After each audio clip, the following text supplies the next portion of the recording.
नमस्कार दोस्तों, आज हम पढ़ेंगे श्रीमद् भगवत गीता अध्याय नंबर 1 कुरुक्षेत्र के युद्ध स्थल में सैन्य निरीक्षण।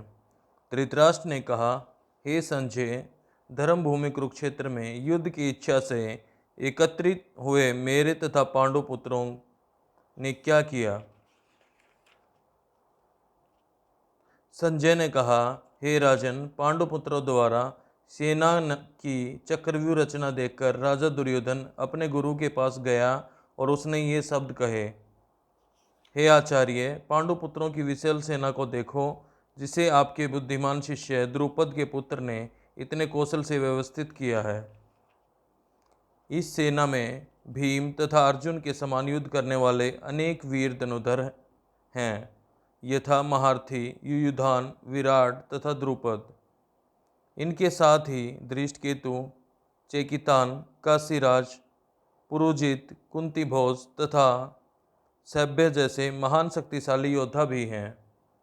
पराक्रमी युधामन्यु, अत्यंत शक्तिशाली उत्तमौजा, सुभद्रा का पुत्र तथा द्रौपदी के पुत्र, ये सभी महारथी हैं। किंतु हे ब्राह्मण श्रेष्ठ, आपकी सूचना के लिए मैं अपनी सेना के उन नायकों के विषय में बताना चाहूँगा जो मेरी सेना को संचालित करने में विशेष रूप से निपुण हैं। मेरी सेना में स्वयं भीष्म, कर्ण, कृपाचार्य, अश्वत्थामा, विकर्ण तथा सोमदत्त का पुत्र भूरिश्रवा आदि हैं, जो युद्ध में सदैव विजयी रहे हैं। ऐसे अन्य अनेक वीर भी हैं जो मेरे लिए अपना जीवन त्याग करने के लिए उद्यत हैं। वे विविध प्रकार के हथियारों से सुसज्जित हैं और युद्ध विद्या में निपुण हैं। हमारी शक्ति अपरिमेय है और हम सब पितामह द्वारा भली भांति संरक्षित हैं, जबकि पांडवों की शक्ति भीम द्वारा भली भांति संरक्षित होकर भी सीमित है। अतएव सैन्य व्यूह में अपने अपने मोर्चों पर खड़े रहकर आप सभी भीष्म पितामह को पूरी तरह सहायता दें। तब कुरुवंश के वयोवृद्ध, परम प्रतापी एवं वृद्ध पितामह से सिंह गर्जना की सी ध्वनि करने वाले अपने शंख को उच्च स्वर से बजाया, जिससे दुर्योधन को हर्ष हुआ। तत्पश्चात शंख, नगाड़े, बिगुल, तुरही तथा सिंह सहसा एक साथ बज उठे। वह समवेत स्वर अत्यंत कोलाहलपूर्ण था।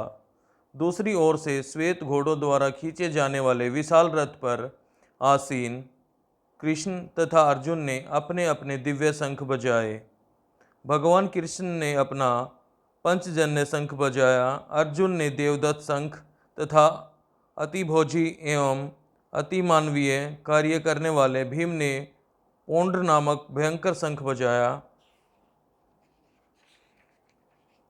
हे राजन, कुंती पुत्र राजा युधिष्ठिर ने अपना अंत विजय नामक शंख बजाया तथा नकुल और सहदेव ने सुघोष एवं मणिपुष्पक शंख बजाए। महान धनुधर काशीराज, परम योद्धा शिखंडी, धृष्टद्युम्न, विराट, अजय, सात्विकी, द्रुपद, द्रौपदी के पुत्र तथा सुभद्रा के महाबाहु पुत्र आदि सबों ने अपने अपने शंख बजाए।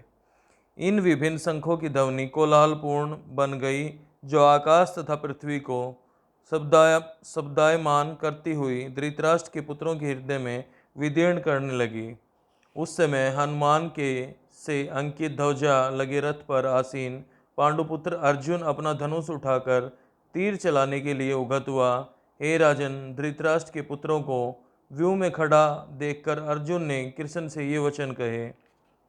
अर्जुन ने कहा, हे अच्युत, कृपया करके मेरे रथ दोनों सेनाओं के बीच में ले चलें, जिससे मैं यहाँ उपस्थित युद्ध की अभिलाषा रखने वालों को और शस्त्रों की इस महान परीक्षा में जिनसे मुझे संघर्ष करना है उन्हें देख सकूं। मुझे उन लोगों को देखने दीजिए जो यहाँ पर धृतराष्ट्र के दुर्बुद्धि पुत्र दुर्योधन को प्रसन्न करने की इच्छा से लड़ने के लिए आए हुए हैं। संजय ने कहा, हे भरतवंशी, अर्जुन द्वारा इस प्रकार संबोधित किए जाने पर भगवान कृष्ण ने दोनों दलों के बीच में उस उत्तम रथ को लाकर खड़ा कर दिया। भीष्म, द्रोण तथा विश्व भर के अन्य समस्त राजाओं के सामने भगवान ने कहा कि हे पार्थ, यहाँ पर एकत्रित सारे कुरुओं को देखो। अर्जुन ने वहाँ पर दोनों पक्षों की सेनाओं के मध्य में अपना चाचा, ताऊओं, पितामहों, गुरुओं, मामाओं, भाइयों, पुत्रों, पौत्रों, मित्रों, ससुरों और शुभचिंतकों को भी देखा। जब कुंती पुत्र अर्जुन ने मित्रों तथा संबंधियों की इन विभिन्न श्रेणियों को देखा तो वह करुणा से अभिभूत हो गया और इस प्रकार बोला। अर्जुन ने कहा, हे कृष्ण, इस प्रकार युद्ध की इच्छा रखने वाले अपने मित्रों तथा संबंधियों को अपने समक्ष उपस्थित देखकर मेरे शरीर के अंग कांप रहे हैं और मेरा मुंह सूखा जा रहा है।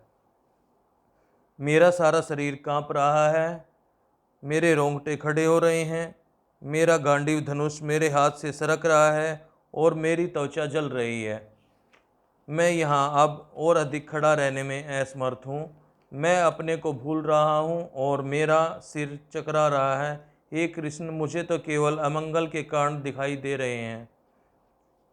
हे कृष्ण, इस युद्ध में अपने ही स्वजनों का वध करने से न तो मुझे कोई अच्छाई दिखती है और न मैं उससे किसी प्रकार की विजय, राज्य या सुख की इच्छा रखता हूँ।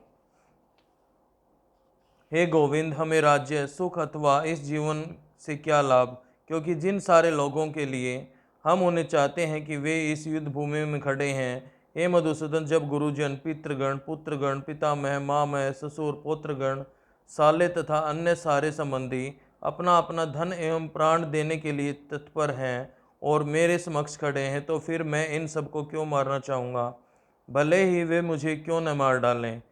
हे जीवों के पालक, मैं इन सबों से लड़ने को तैयार नहीं, भले ही बदले में मुझे तीनों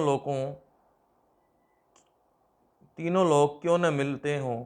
इस पृथ्वी की तो बात ही छोड़ दें, भला धृतराष्ट्र के पुत्रों को मारकर हमें कौन सी प्रसन्नता मिलेगी। यदि हम ऐसे आतातियों का वध करते हैं तो हम पर पाप चढ़ेगा। अतः यह उचित नहीं होगा कि हम धृतराष्ट्र के पुत्रों तथा उनके मित्रों का वध करें। हे लक्ष्मीपति कृष्ण, इससे हमें क्या लाभ होगा। आप अपने ही कुटुंबियों को मारकर हम किस प्रकार सुखी हो सकते हैं। हे जनार्दन, यद्यपि लोभ से अभिभूत चित्त वाले ये लोग अपने परिवार को मारने या अपने मित्रों से द्रोह करने में कोई दोष नहीं देखते, किंतु हम लोग जो परिवार के विनिष्ट करने में अपराध देख सकते हैं, ऐसे पाप कर्मों में क्यों प्रवृत्त हों। कुल का नाश होने पर सनातन कुल परंपरा नष्ट हो जाती है और इस तरह शेष कुल भी अधर्म में प्रवृत्त हो जाता है।